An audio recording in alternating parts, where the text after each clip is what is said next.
All right. So since, Gabriel, you talked about just having band members wear your merch and stuff like that. I have to get a story out of you. What was the moment where you were like, what the fuck? How did he get our merch? Come on, there has to be at least one story. Otherwise, you wouldn't have mentioned it. What type of story?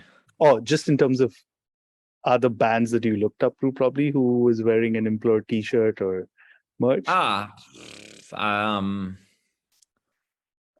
guess once we played 2017, we played Vagos Metal Fest in Portugal. Hmm. And we met Max Cavelera. No Soulfly. way. Yeah. And, I approached him, kind of asked permission to Gloria, his wife. Like, hey, is it okay if I, talk to him? Like, I don't want to bother, but, whatever. And he was super nice. He stood up. He was sitting on one of these puffs kind of couches. He stood up, shook hands, and asked me about the band. We were talking, he's from Brazil, I'm from Argentina. Yeah.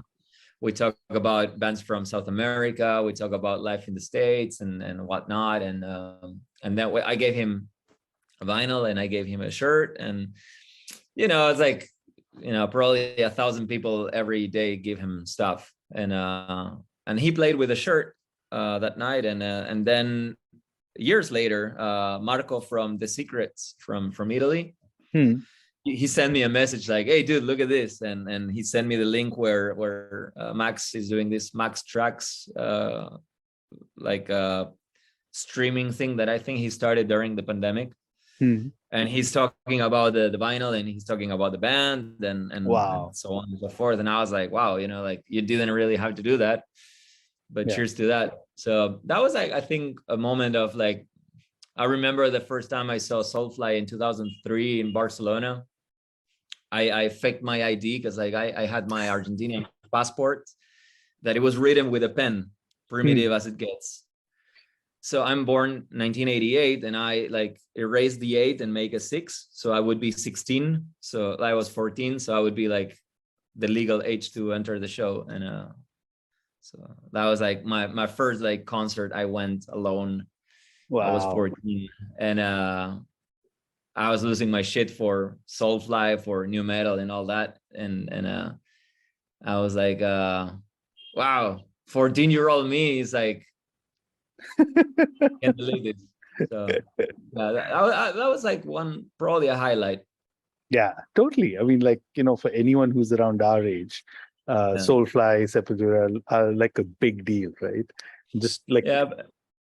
I think anytime any band takes notice, any band that I like any other musician that takes notice of this band exists and they like it or they support it in a way, it's wow, awesome. It's I try to look at everything through the perspective of my younger self. If I would be 18, try to appreciate all that. Yeah. I mean, I had a couple of experiences like that a month or two ago, where I got to speak to members of Amon Amarth, and a couple of weeks later, then interview came up with Beyond Speed from Soilwork. And there was a time when I was in my my late teens, when I was heavily into melodic death metal. So listening to Amon Amarth, listening to Soilwork. Yeah. And having to talk to them just like how I'm talking to you, I was just like, what the hell? Yeah, it's the same experience. At the end of the day, we're all people, it's just when we're younger, we tend to idolize and be like, wow, I want to be like that. And then it's they're people, they have their struggles. They're, they just live normal lives. But it's, it's I try not to lose that the purity, in a way, excitement, naive kind of,